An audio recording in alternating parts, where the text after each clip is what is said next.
Kaixo, arratsaldeon, Larrotxener, ongietorriak gure 8. ikasgai honetara. Betiko moduan, entzuten da, bai, hortxe zaudete, bai ez? Kaixo. Bueno, betiko moduan, hasiko gara bidalitako ariketak ikusten. Gaurkoan bat jaso dugu, Larrotxenen egindako fen labur baten omenaldia da, eta bai, troleo pixka bat badago ere. Aurreko zuzenekoan ikusi genuen Rotobrush tresna, eta bueno, hori erabiliz, aldatu digute hain ezaguna dugun Nakam Diamond film labur ospetsua. Gainera hemen daukagu egilea, ariketaren egilea eta film laburraren egilea gure ikuslegoen artean, eta ez da pertsona bera, hori aipatu behar da ere. Besterik gabe, goazen ikustera.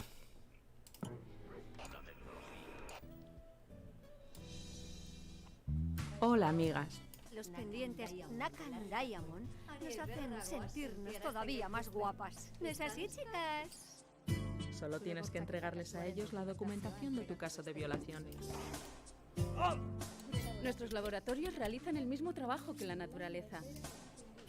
Por solo 5.995 pesetas podéis lucir vuestros pendientes Nakam Diamond. Un recuerdo para toda la vida. No olviden realizar su pedido en el teléfono que ven en sus pantallas. Nakam Diamond, una parte de esa persona especial.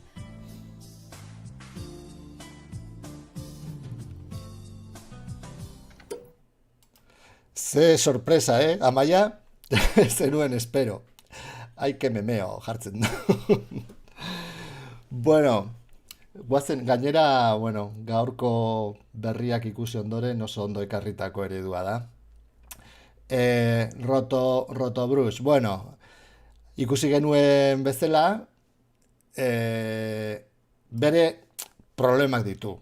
Tresna hau erabiltzeko orduan, oso ondo erabaki behar da ze planoaren gainean egin behar den. Ni, egia esateko, ez naiz gogoratzen irudi honen fondoan, hemen tipoa agertzen den irudiaren atzean zer zegoen, bai, bulegoko fondoa zegoen, baina, ikusi daiteke argi ez dela fondo egokiena, ze kontraste, argitasun eta koloren arteko kontrastea ezen oso ondia izango, eta horregatik egiten digu, horrelako imperfekzioa, horrelako frame batzutan jaten dizkigu kontornoaren edo inguruko zatiak, hor parpadeo bada egoten da, pin, eta gero hemen, nik ez dakit zergatik ere, eragiten du backgroundean, baino baita ere hemen ikusten duzue, hor seguramente, hor ñaparen bat egin duzue, ez dakit, hobeto integratzeko, edo. Gero noski hemen mosketak, baina hori ez da problema, hemen aulkia egongo zan, hemen planoa moztuko zan, eta nahiko, behintzat esfortzua egon da, kokatzeko rotazio pixa bat eman diozu, tamaina ere aldatu egin duzu, eta hain klonikoa ez izateko, momentu ezberdinak hartu dituzu, hori ez, naturaltasun gehiago lortzeko. Baina, karo, inguruko marra ikusten da. Eta, karo, hori da, zergatik, aurreko zuzenekoan aipatu genuen problemengatik, ez? Hor, Joker pelikularen iskaileretako plano hori Rotobrush tresna horrekin ateratzen saiatu ginen, eta ikusi genuen zailtasunak zeuden. Hemengo kasuan, antzeko problemak sortu dira. Hala ere, bueno, hemen meritua ideian dago ejekuzioan baino, ez? Ikusten duzu hemen batzutan agertzen dira hemen artefakto estraño batzuk. Baina, bueno, ala eta guztiz ere, adibidez, lehenengo planoan, normalean, hobeto funtzionatzen dute, lehenengo planoek. Nik ez dakit zergatik, hori, eragin, oza, zergatik aldatzen den fondoa, igual, Kim, esaten badiguzu, ze printzipioz ez luke fondoan eraginik izan behar. A no ser que, claro, igual ikusten ari garena, igual plano honen atzekaldean dagoen informazioa ari gea ikusten nahi gabe, eta hor nahasketa raro bat sortzen da film laburraren fondoa eta moztu duzun fondoaren artean. Posiblea da, nik uste dut horrelako zerbait izango dela. Clone Stamp, bale, borratu, saiatu zara borratzen, ezabatzen, fondo horretan zeuden, claro, pertsonaiak desagertarazteko. Claro, hori bideoan, bere zailtasuna dauka. Ikusi genuen, Telma eta Luiseko plano horretan, nola, egin daiteken Photoshopen bertan, irudi estatikoa denean, edo irudi estatiko bat lortu nahi dugunean, kasu honetan bezala, egin daiteke petatxo bat Photoshopen, edo After Effectsen bertan, Clone Stamp edo klonatzeko tresna erabiliz, fondoa geldirik uzteko. Baino, hori funtzionatzen du horrelako plano estatiko batean, baino hor ikusi nun baiten zoom out bat dagola, eta, klaro, hobetu integratzeko, hori izango balitz kasua, behin rekortea daukazunean, gero kamararen trakeo bat egin beharko zenuke. Bai, hori da problema. Koloreak oso berdintsuak ziren, figura eta fondoen artean, eta ez dago modurik. Gainera, honek zailtasun gehitu bat dauka. Ze kortosuan zehar, zarata asko dago sartuta postprodukzioan, VHS edo hori testura hori emateko, ez? Bideo testura hori lortzeko, eta horrek egiten du zailagoa klonatzerako orduan karo, zarata hori mugimenduan dago, eta petatxo bat sartu ezkero, gero, badaude teknikak, igual pospoan, edo After Effectsen bertan, zarata hori petatxo horren gainean sartu beharko zenuke, baina gauza komplikatzen dira. Eta hemen ere, ikusi genuen bezala, hobeto integratzeko, zoom out honen trakeoa egin beharko zenuke, eta gero, igual objeto nulo bati edo null object bati errekorte guzti hauek lotu laguntzeko zoom out mugimendu hori. Troleoa onartuta, oso ondo, eta zorionak ideia oso ondo dago. Eta zaila da, bai, azkenean, laburtzeko aurreko tutorialean ikusi aipatu genuena. Rotobrush tresna oso potentea da, egokia den plano batean erabiltzen bada.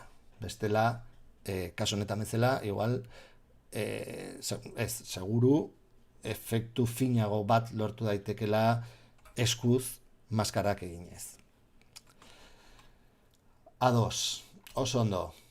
Goazen, gaurko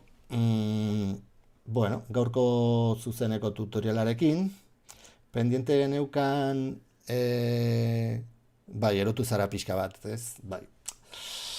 Ez ziren, rekortatu edo moztu duzun planoa, eta bai fondoko planoa, zailtasun asko zeuzkaten. Baina, bueno, horregatik esaten zorionak, nahi kondoago, eta gainera oso denbora gutxian egindako lana izan da, así que, vale. Azteko, erakutsi nahi nizuen, gure diseinu grafikoko departamentuak egindako kartelen proposamen batzuk, ibidualdia ja oso gertu daukagu, gorarazten dizuet, ekaina 25ean izango dela, 7 Antzokizarrean, jasoko duzue informazioa, gonbidapenak lortzeko, eta edo estela, gure sare sozialetan ere begiratu, zelaister argitaratuko dugu nola lortu daitezkeen bideoaldira joteko gonbidapenak. Baina erakutzen nizkizuen hor prestatu dizkiguten alternatiba batzuk, bideoaldia COVID Edition. Hau da bat, hau da beste bat, hau da azkenean erabiliko duguna, eta hau da igual gehien gustatzen zaidana, baina izango gea kaixo hier, aspaldiko. Baina, bueno, nik uste dut klasikoak izango garela, eta betiko formatura joango garela. Orduan, kartel hau eredutza bozkatu daiteke, bai, noski, bozkatu daiteke, baina hau izango da erabiliko duguna. Demokrazia irekia da. Así que aprobetxatuko dut tutorial hau,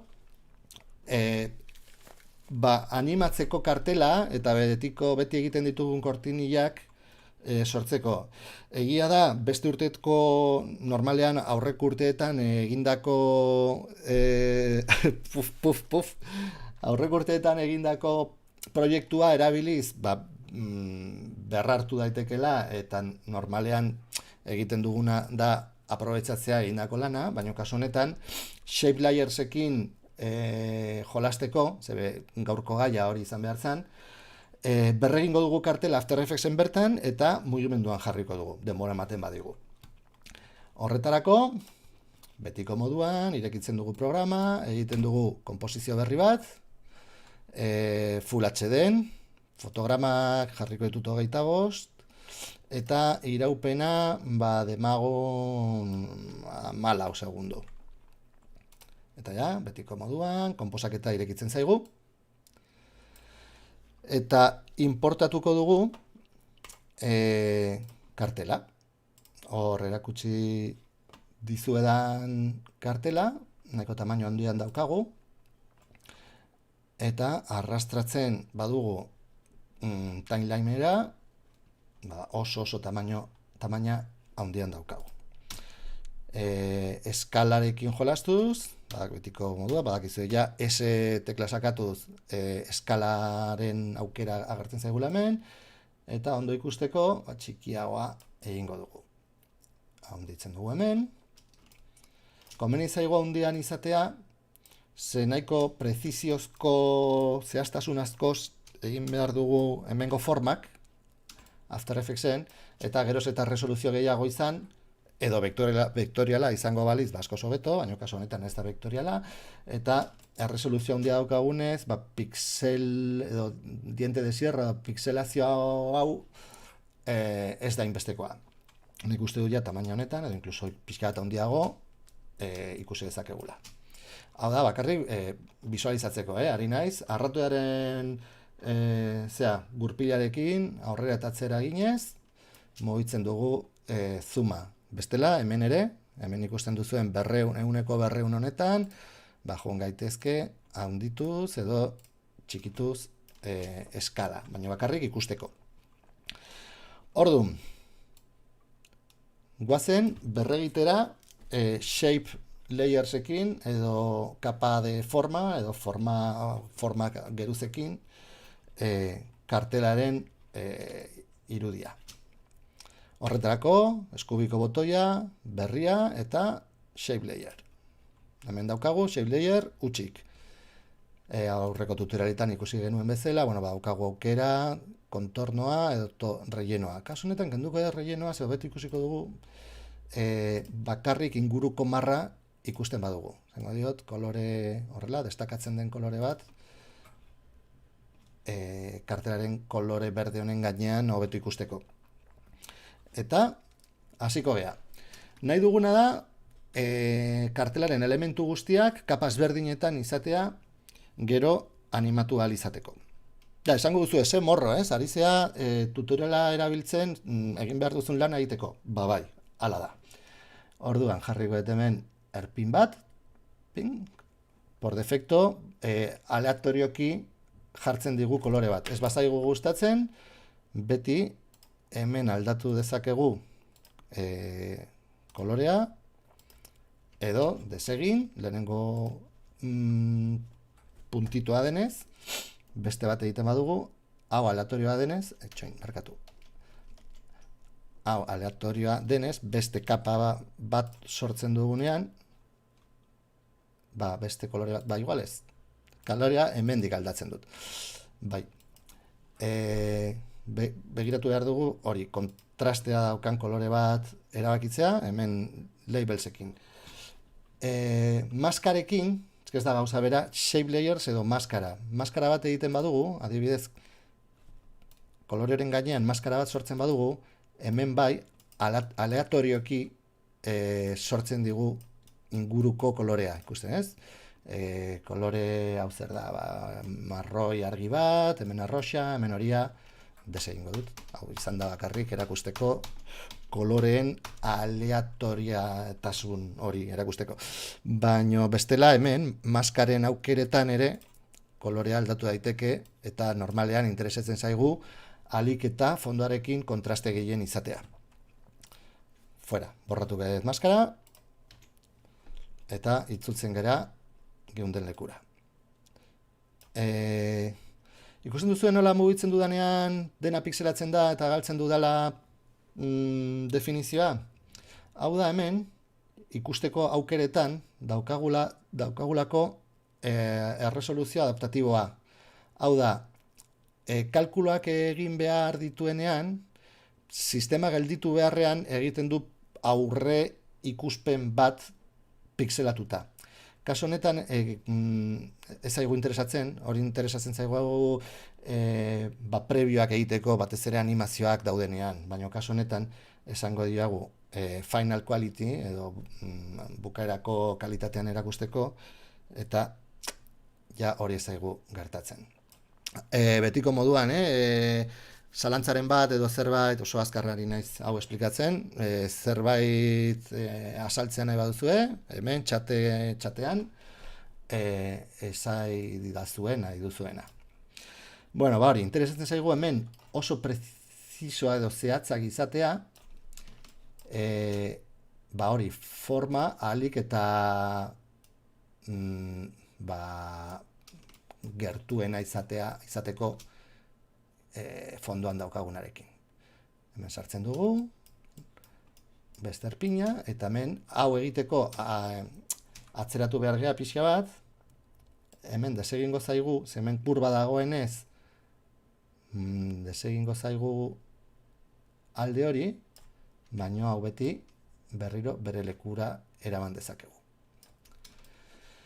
Hemen inguruko marra oso potoloa da, eta ez dakigu oso ondo egiten ari denara ez, baina jarriko dugu fin-fina, eta hemen ikusten duzue, pixka bat barrura sartu zaigula. Aukeratzen dugu erpin hori, ematen diogu ere zuzena izan beharrean, hemen kurba pixka bat izateko, horretarako kontrol teklarekin, hau ja ikusita daukagu, baina errepikatuko dut, kontrol teklarekin mugitu ditzazkegu Bezier kurben tiradore hauek, ez? Eta horrela, nik esango nuke, oso gertu gaudela, ba hori, fondoan dagoen forma horretatik. Ja forma hau daukagunean, ba, interesatzen zaigu. Gauza, hobeto ikusteko, eredua jarraitzeko fondo bezala daukagun kartela, transparentea egin dezakegu. Nola egiten duzu tiradoreak agertzeko ikusten ez direnean? Vale. Beste forma bat egingo dut hemen. Adibidez, besterik gabe sakatzen duzunean, ez du bezier kurba egiten. Egiten du marra zuzenak sortzeko erpinak. Ikusten, hemen ez daude tiradoreak. Tiradoreak kurbak egiteko, botoia sakatuta mantenduz, arrastratu behar duzu. Eta horrela, sortzen duzu kurba. Gero, tiradore batetik, hemen aldaketaren bat egin ezkero, beti simetrikoki beste aldekoa ere mugitzen da, eta kasu honetan bezala, askotan ez dugu hori nahi. Nahi duguna da, alde hau kurboa izatea, eta bestea zuzena izatea. Asimetrikoki mugitu izateko, kontrol tekla zapalduta eduki behar duzu. Hor, ikusten dut nola arratoiaren kursorea forma saldatzen da. Kontrol sakatzen dut, barkatu, eta punteroa, ba, orain da, horrela da gezi bat, eta horrela da, ba, beste gezi mota bat, ez? Kontrol. Hori da. Horrela, izten dugu forma, bukaerako erpina lehenengo erpinarekin lotuz, eta badaukagu. Kasu honetan, konfunditu naiz, eta beko kartelan maskara bat egiten ari nintzen. Ez forma bat, ez forma geruza bat, baizik eta maskara. Baina ez zaigu importa, ze azkenean kontornak berdinak dira. Nik egin dezaket orain maskara kopiatu baino moztu, osea, kontrol X, kentzen dut kapa honetatik, sortzen dut kapa shape layer berri bat, hemen, eta pegatu beharko nuke, bai, hor ari da sortzen, baino hemen goian egin dit. Zergatik, ez dit balio, hemen eskala gutxitu dudalako 124 arte. Eta programak ari da interpretatzen marrastu dudan forma bere tamaina, jatorrizko tamaina izango balitz bezala. Horregatik pegatu dit leku honetan eta tamaina honetan. Bai, egin genezake bere lekura eraman, eta berrioz, hemen edozein erpinean doble klik edo klik bikoitza eginez, behar dugun lekura eraman, eta ja badaukagu hemen shape layer bat, baina kasu honetan kenduko dut, ze bestera batera egin nahi dut. Azkenean, hau egin dut erakusteko tiradoreen asuntoa. Ulertuta dago, ez? Baitare, batzutan agertzen ez direnean, kasu, guazen ikustera, hemen shape honetan, kasu honetan, tiradoreak ez ditugu ikusten, ze ez ditugu erabili. Hemen ez dugu angulo hau guk sortu, baizik eta aurreko eta atzean dauden erpinak lotuz sortu digu behar genuen forma. Baina baitare, kontrol eta alt tekla batera sakatuz, kurbak ez dituzten erpinaetan atera ditzazkegu tiradoreak.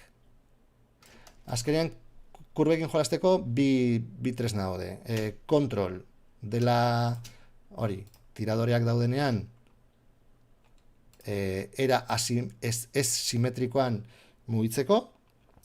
Behin asimetrikoak direnean, ja desbinkulatzen dira, ez daude lotutak. Kasu honetan, ikusi, era independientean mugitu dezakegu tiradore bakoitza. Eta hori, eta desagertzen direnean tiradoreak, kasu honetan bezala, kurba ez dugulako sortu kurba, baizik eta inguruko erpinak jarriz egin digu angulazio hau, baina kontrol eta alt, ezkenean begiratu, fijatu behar zeate beti punteroaren forman, ez? Punteroak daukan forman. Eta hemen, atera genezake, horrelako formak sortzeko, edo hori, kontrol eta alt sakatuz, edo kontrol sakatuz, hori, asimetria hori lortzeko. Baina bestera batera egin nahi nuen urrengo formak. Ikusi dugu ja forma bat nola sortzen den, baina orain nahi dut beste guztiak, berdintsuak direnez, hau duplikatuz egitea.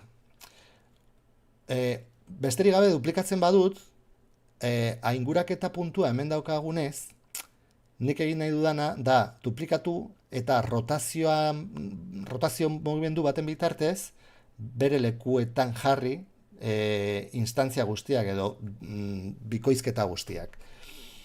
Horretarako oso garrantzitsua da ainguraketa puntua bere lekuan izatea. Juten naiz onera, hau da anchor point edo ainguraketa puntua mugitzeko tresna, hori ja ikusi dugu ere, eta jarri beharko nuke pantaila edo borobilaren erdian.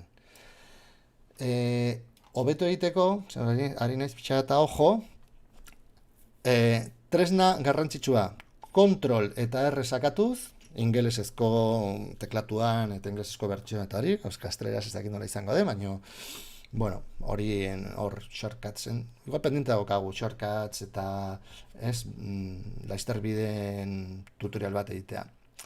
Baina, Ctrl R edo bestela hemen view edo enber rulers, osea, reglak ateratzeko, eta hemendik atera ditzazkegu giak. Eta giekin askoz era zehatzago batean asmatu ezakegu erdian dagoen. Pizka bat goraka joan naiz, orduan, y aquí es cuando la matan, jaitsiko. Askotan oso gertu daudenean mugitu nahi dudan ainguraketa puntua eta giak, atzutan puntua mugitu beharrean gia mugitzen da, eta horretarako komenigarria da zoom asko erabiltzea, edo besterik gabe kasu honetan bezala interesatzen zitzaiguna zen vertikalki mugitzea, mugitzen dugu Kapak kentzeko, osea giak kentzeko, arrastratzen ditugu kanporuntz eta desagertzen dira.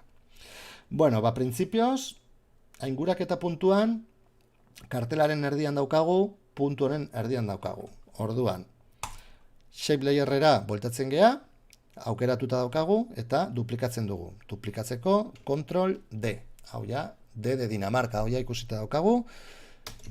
Eta automatikoki izen berria jartzen dio eta bigarren kapa daukagu. Orain, rotazio ateratzen dugu, R tekla sakatuz, perfecto, gutxi gora bera. Perfecto, gutxi gora bera. Daukagu, ez da, pixel pare bat daude hor desfasatutak, baina, behin hemen daukagula, mugitu dezakegu pixka bat onuntza, eta daukagu. Eta badaukagu. Kontuz, lehen esan dut jaitsi nahi nuela opazidadea, argiago izateko egiten ari garen lana, eta ikusi dezakegu jarraitzen dugula inguruko marrarekin. Eta orain nahi duguna da forma beteta izatea. Stroke, ez daigu interesatzen, osake delete, eta emango dio teklari, eta borratuko dut stroke.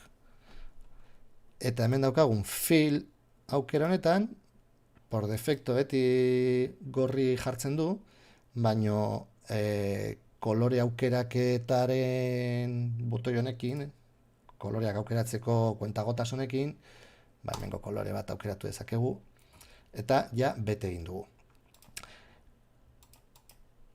Kopiarekin gauza bera egingo dugu, stroke borratu, eta rellenoa begitxoan eman, ze itzalitan eukan, begitxoa piztu, horrela ikusten dugu rellenoa, eta hartzen dugu kolore hau. Orain opazitatea jartzen badugu, jeisten badugu, baina, lehenengo bi formak baditugu. Eta erain oso erresa izango dugu, kopia gehiago egitea. Control D, rotación, hortxe daukagu, Control D, rotación, hemen pixel batzuk ere desfasatu zaizkigu, seguramente hau izango da alde batetik, kartelaz dagolako zentratuta. Printzipioz, bai, importatzen dudanean arrastratuz kartelaren zentroa jartzen dit, baina, karo, kartelaren zentroa ez da borobilaren zentroa. Horregatik, kartelaren zentroa hauxe da, baina guri interesatzen zaigu borobil honen zentroa erabiltzea. Horregatik ez da perfecto egiten ari garena, baina balio zaigu. Esan bezala, eskuz beti mugitu dezakegu nahi dugun lekura eramateko. Eta hemen ikusten badugu puntutxoa pixka horrela juntzaigula, mugituko dugu. Azkenean, oso pixel gutxiko aldaketa da, eta ez da nabarituko. Ja milimetroak. Beste kopia bat, beste rotazio bat, hortxe, beste kopia bat, azkena, eta bere lekura eramango dugu. Hortxe. Badaukagu, kanpoko forma guztiak. Orain, errexena, erdiko borobila egingo dugu. Horretarako, new, betiko moduan, forma geruza, eta esango diogu, zirkulo edo elipse bat nahi dugula. Sortzen dugu hemen, baina ja ikasi dugu posizioa eta eskala era errez batean mugitu dezakegula. Eskala ere txikituko dugu, nahi dugun lekura eraman arte. Horrela. Eta esango diogu rellenitoa nahi dugula, bete nahi dugula, ze kolorekin, kolore honekin. Ari gea, poliki-poliki, kartelaren elementu guztiak sortzen. Orain fondoan, forma hauen fondoan dagoen borobila egingo dugu.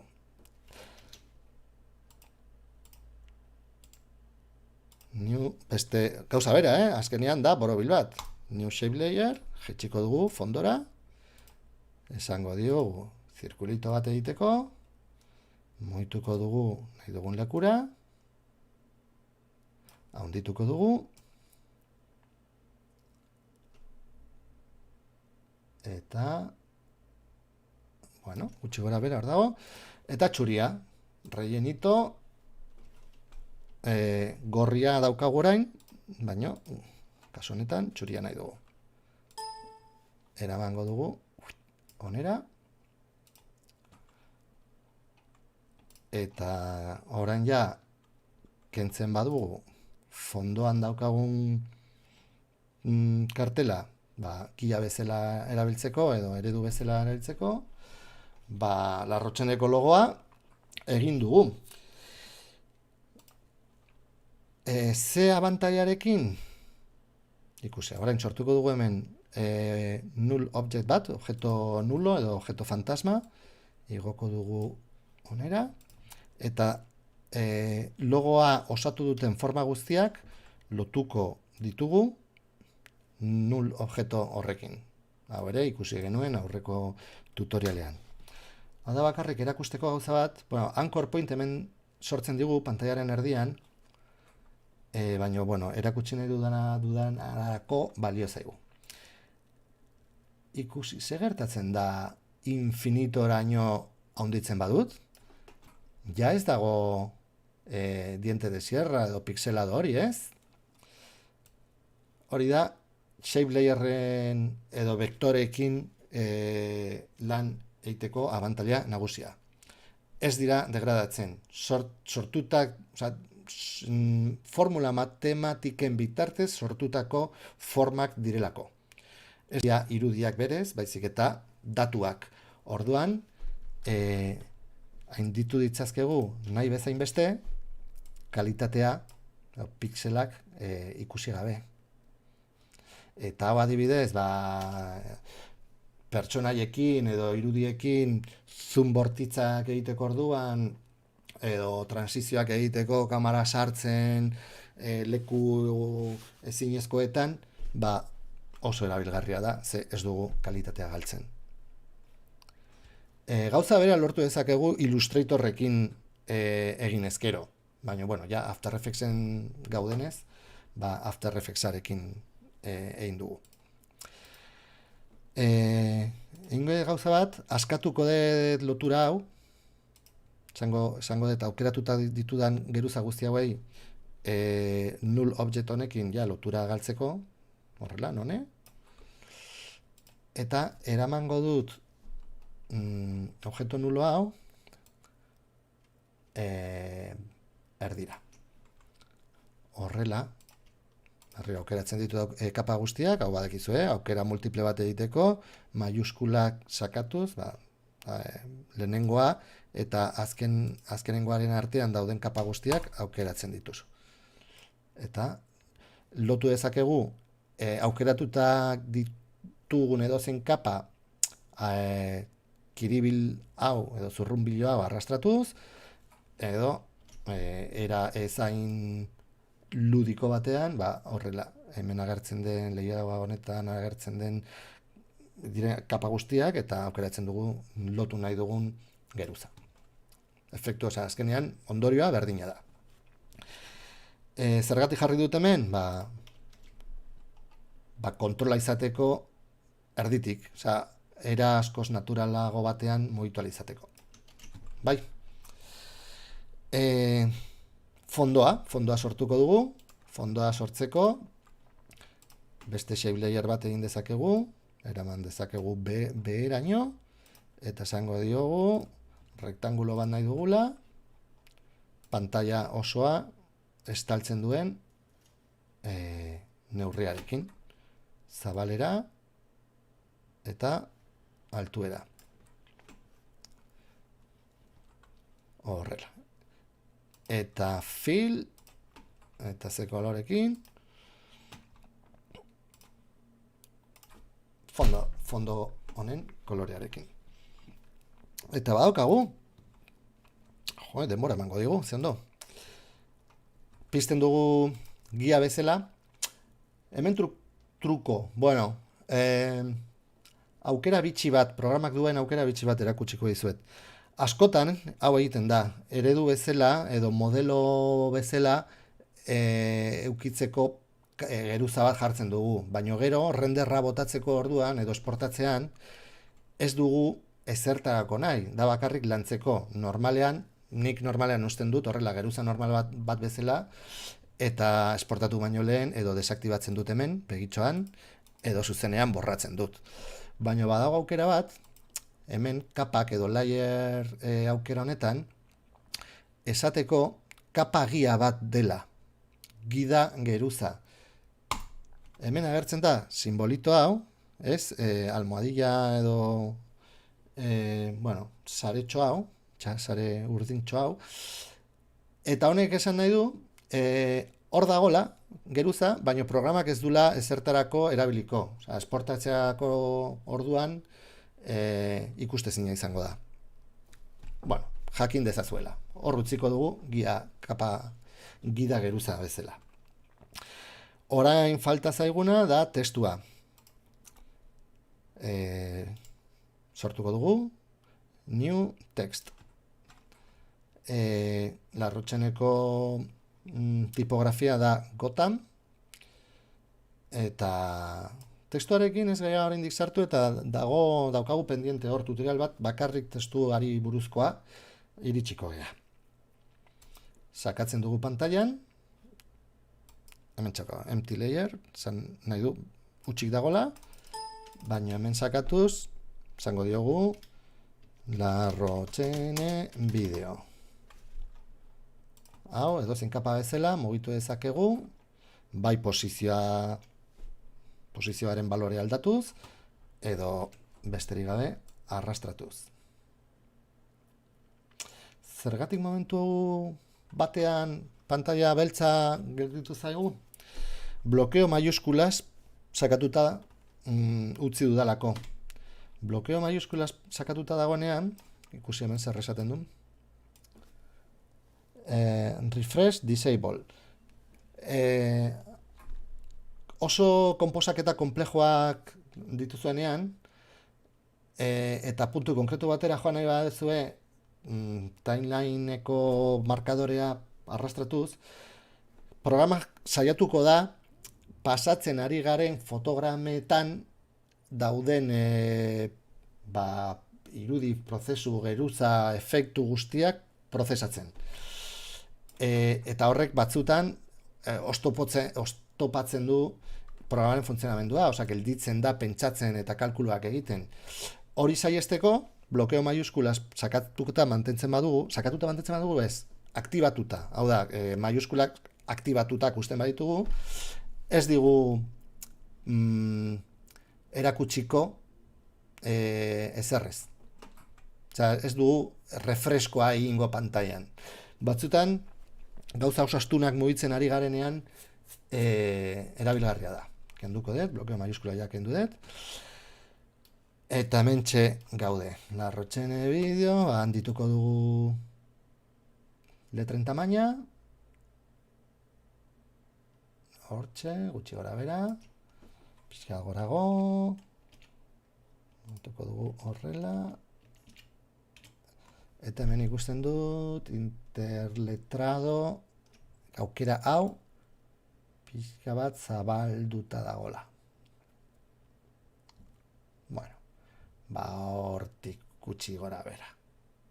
Pixka bat gehiago, hortxe. Beste kapa bat egingo dugu, beste tekstu kapa bat.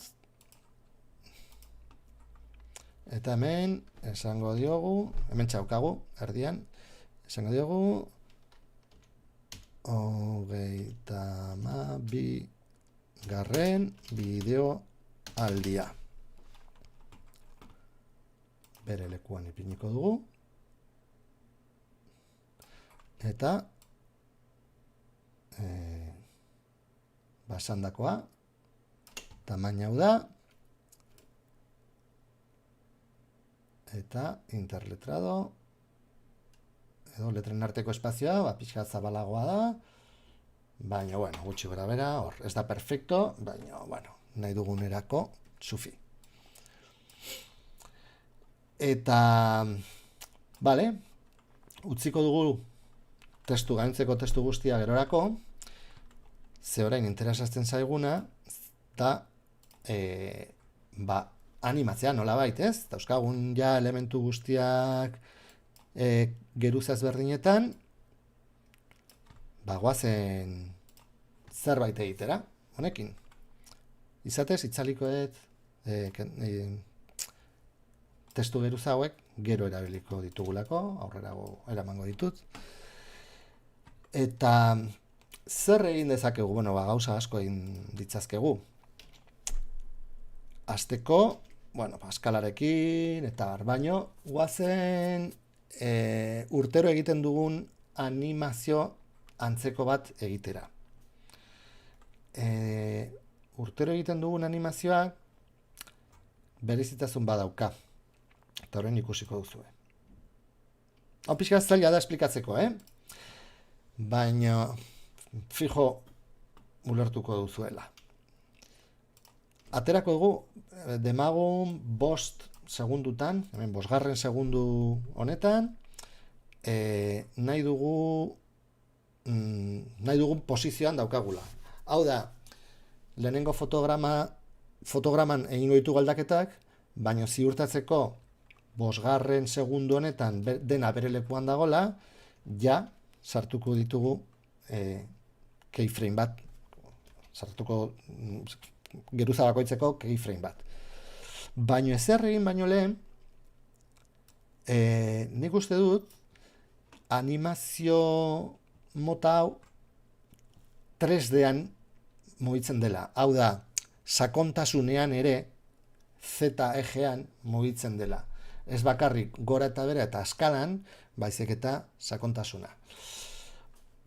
3D, orain azalduko dugu pixka bat hobeto, 3D aukera pizteko edozein geruzan, hemen daukagun, ikusi duzue kubotxo hau, oso adierazgarria 3D kapa bihurtzeko aukera dela, ez? Sakatzen dugu, eta hemen Galia Matias hau agertzen zaigu, baina oso erresa da ulertzeko. Hemen daukagu, gora, oza, Y ejean edo Y ejean, hau da, gora eta bera mugitzeko aukera, isa ejean mugitzeko aukera, hau da, horizontalki, eta urdinez daukagun gezi hau, da Z ejean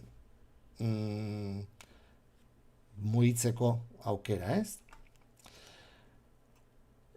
Adibidez, hobetu ikusteko, bueno, pues Z ejean mugitzen badugu, eskala mugituko bagenu bezala,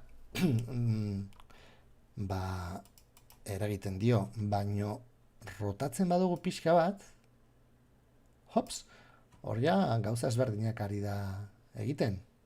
Ikusten duzuen nola, hau da Star Wars efektua, letren efektua lortzen dugun. Bale. Orain nahi dut, gauza, tamen ja hasten da pixka bat komplikazioa, nahi dut kapa guztiak mugitu, baina kapa bakoitza beste justu goian dagoen kaparen mugimenduaren arabera mugitzea. Ez da erresa esplikatzeko, errepikatzen dut, baina ikusi. Lotzen dut, 10. kapa 9. kaparekin, 9. kapa 8. kaparekin, 8. kapa 7. kaparekin. Igotzen dut. 7. kapa 6. kaparekin, 6. kapa 5. kaparekin, eta hasi sucesivamente. Puntutxoa ere lotuko dugu? Puntutxoa ez dugu nahi. Egiten dugu txandapasa, eta zuzenean null objectarekin, objeto null honekin lotzen dugu. Izatez, hau ez dut lotuko null objektuarekin, eta hemen goian utziko dut, erresago izateko egin nahi dudan movida hau. Hau da, eragingo diot multzo, bakarrik multzo, kapa multzo honi. Hau da, forma hauek dauden geruzetan. Aukeratzen ditut kapa guzti hauek. Ateratzen dut posizio aukera. Ikusten duzue, 3D kapa direnez, 3. balore bat azaltzen zaigula, sakontasuna hain zuzen ere. Horizontalki mugitzeko balorea, vertikalki mugitzeko balorea, eta sakontasunean mugitzeko aukera. Ezen bezala, nola bukaeran posizioa nahi dugunez, sartuko dugu keyframe bat kapa bakoitzean. Kapa guztiak aukeratutak ditugunez, edo zeinean sakatu ezkero, keyframe guztiak ditugu. Eta hasierara joango naiz, eta txan, hemen magia hasten da, ondo egin baldin badut. Orain, sakontasunean mugitzen badut, kapa guztiak ez dira era berdinean mugituko. Kenduko dut, hobeto ikusteko, fondoa kenduko dut, zena hasten dira hor formak, eta pixka eta handiagoa egingo dut. Ikusi zer gertatzen den.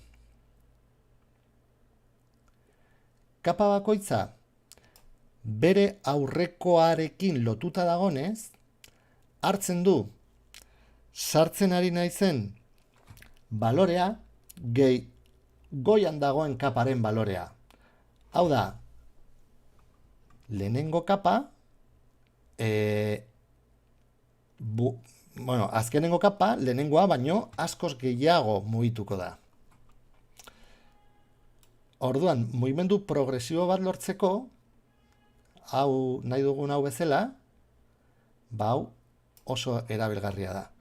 Hemen ajuste txiki batzuk egin behar ditugu, ze pantalla erdian jartzen zaigu, egingo dugu geroago.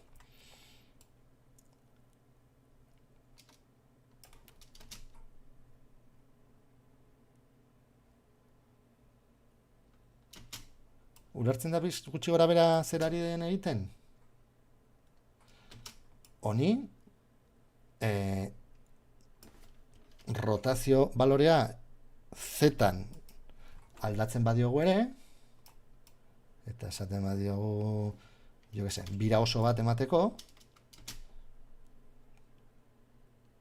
claro, zer problema daukagu? Betikoa. Ainguraketa puntua ez dagola oso fina.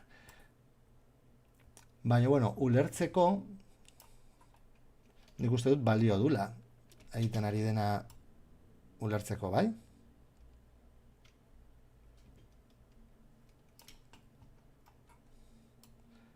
Ez bada ulertzen esan, esan lasai. Hemen problema da, kapa honetan daukagu. Beste gauzen artean, baina txuri hau igual ez zaigu interesatzen beste mugitzea, eta igual ez zaigu interesatzen ere ez dare lotuta egotea. Utziko dugu horrela.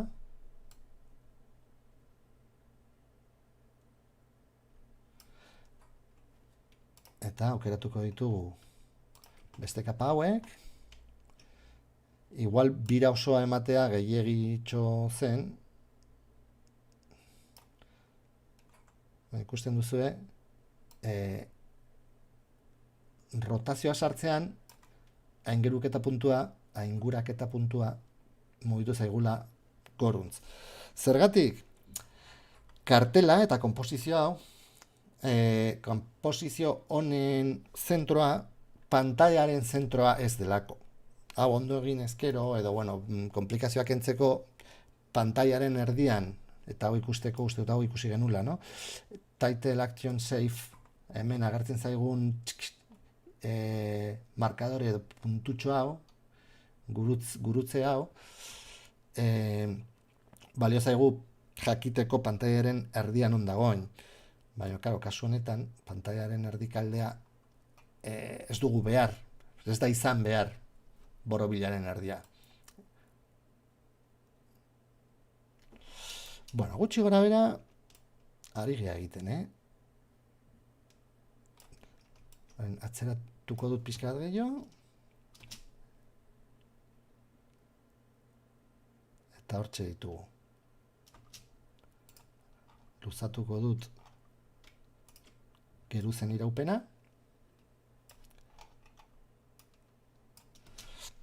Eta gutxi balitz, beste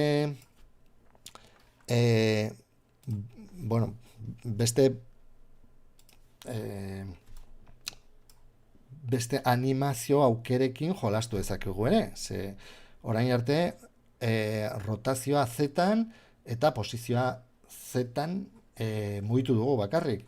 Baina imaginatu, bukaeran jarriko dugu keyframea, ixan ere mugitzen dugula.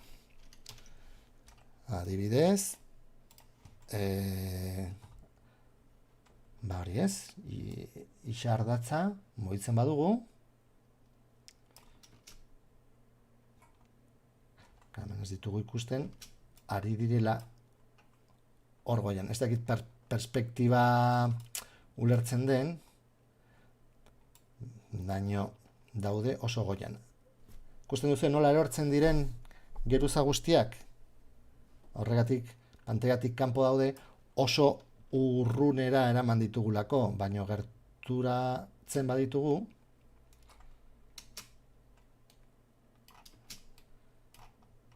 ikusiko genuke nola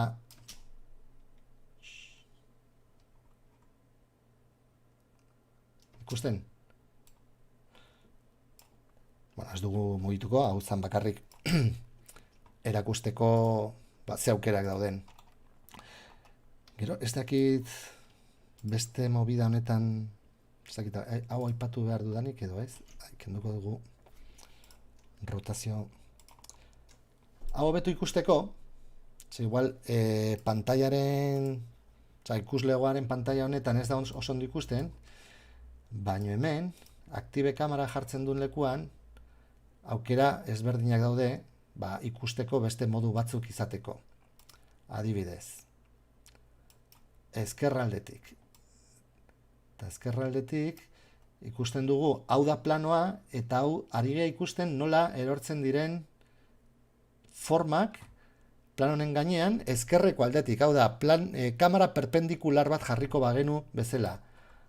Hau da goitik, hau da atzetik, hau da kamera dagoen beste lekuetatik, justo leku beste aldean, zehazki.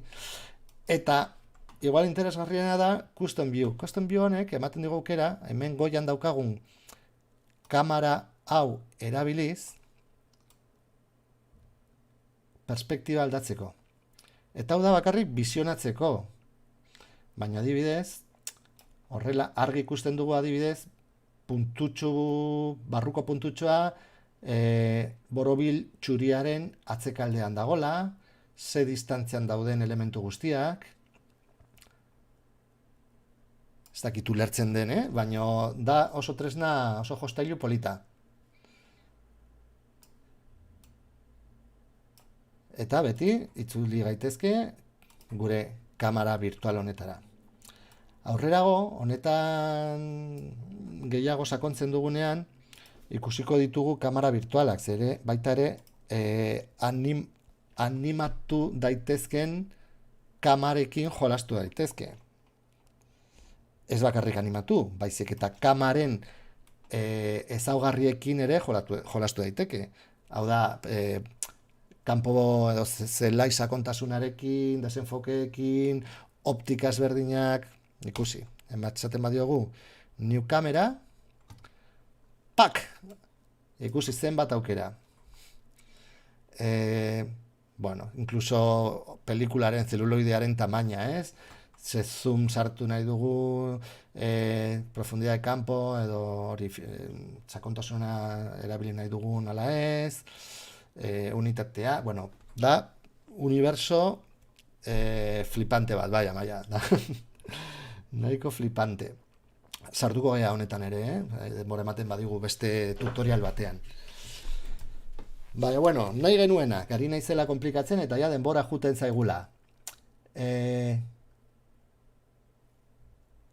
Animazio hau ari gea egiten, baina ez da zehazki nahi genuena.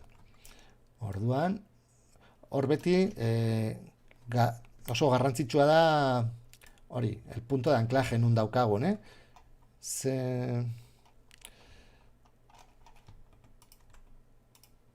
beti mugitu dezakegu, bai kapa guztiak selekzionatzen baditugu, lehen bezala mugituko dira kapa guztiak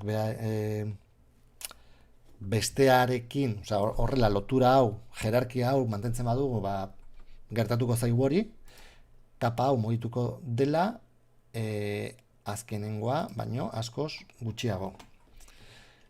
Hori beti baloreak aldatzean kapa guztiak sakatutak baldin baditu, aukeratutak baldin baditugu. Eta, bueno, ikusten duzu, honekin jolastuz, ikusten dut, arazo bat izan daitekela, kapen arteko distantzia oso handia dela, igual pasatu gea, pixka bat, baina ikusi, iraupena ere pixka bat gehiagitxo da, gauza asko afinatzeko, baino ja 8 ditugu iruditzen bazaizue, betiko moduan rotazioa ere aldatu dugu, eta horrek ere komplikatzen dugu pixka bat, baino nahi badezue, betiko moduan, honekin aukera hauekin jolasteko, utziko dizuet proiektuaren artxiboa hor igota, eta hurrengo tutorialean bukatzen dugu, eta nahi badezue ariketa moduan honekin trasteatu, perfecto, ongi etorria izango da, hurrengo ostegunean. Iruditzen zaizue? Bai,